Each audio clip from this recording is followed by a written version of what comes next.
Isang mapagpalang araw po sa ating lahat.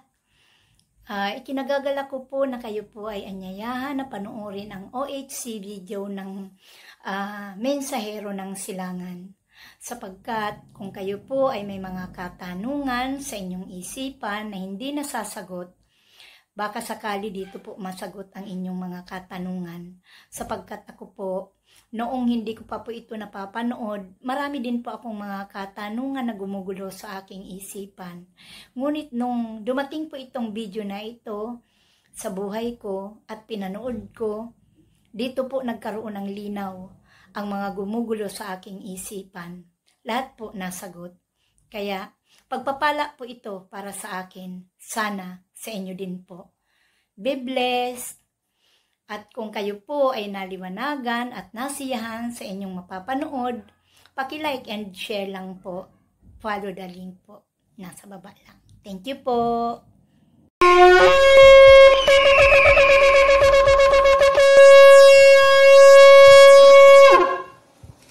Lalo na sa ating mga loyal supporters. Ang video na ito ay isang mahalagang paalala na kumapit po tayo sa salita ni na Propeta Daniel, Isaiah, Ezekiel, and John of Revelation. Kapag taliwas sa salita ng ating mga propeta ang sinasabi ng isang preacher, ibig sabihin siya ay isang bulaang propeta.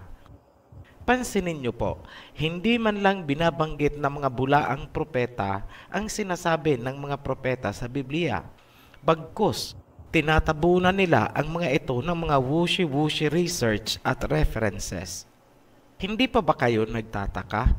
Gaya na lang ng sinabi ni Propeta Daniel na susulat sa Daniel 10 verse 4, "And in the 4 and 20th day of the first month, as I was by the side of the great river which is Hiddekel." Nasa pangpang siya ng Hiddekel noong nagkaroon siya ng vision.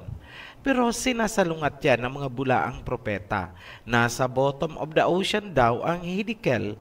Pinalalabas nilang sinungaling si Propeta Daniel. Sa Genesis chapter 2 verse 14 naman, nasusulat, "The name of the third river is Hiddekel. This is the one which flows in front towards the east of Assyria." Wala pong Assyria sa gitna ng Indian Ocean. Hindi rin po ito isla para tumama ang bottom of the ocean theory.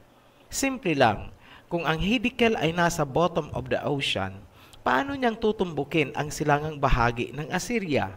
Paanong nagkaroon ng vision si Prophet Daniel sa pangpang ng Hiddekel kung nasa bottom of the ocean yan? Simple lang po, di ba? Ngunit, pilit pa rin binabaluktot at tinatabunan yan.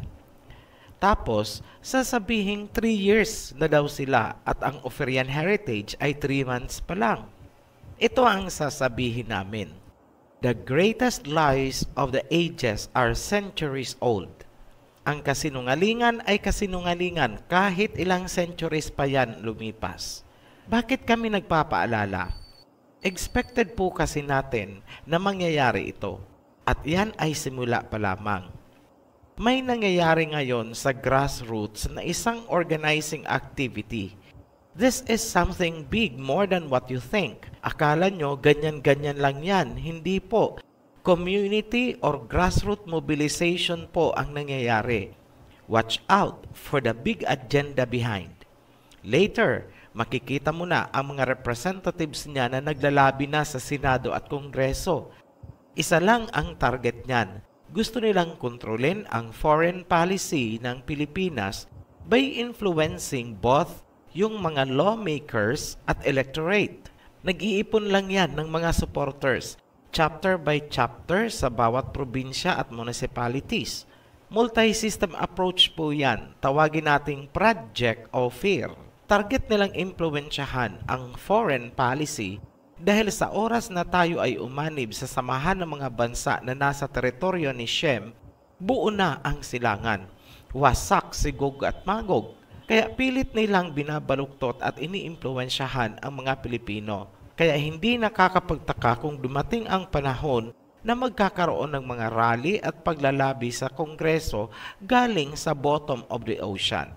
Gulat sila dahil may isang Ophirian heritage na biglang sumulpot. Kitang-kita kasi natin ang pattern. Project Christianization noon, ngayon naman Project of Fear. Mystery Babylon talaga. Look back at our history na pilit nilang itinago. Pero sumingaw din. Ecclesiastes chapter 1 verse 9, what has been will be again. What has been done will be done again. There is nothing new under the sun. Sila pa rin yan, mga Europeans, na nagpahirap sa mga ninuno natin.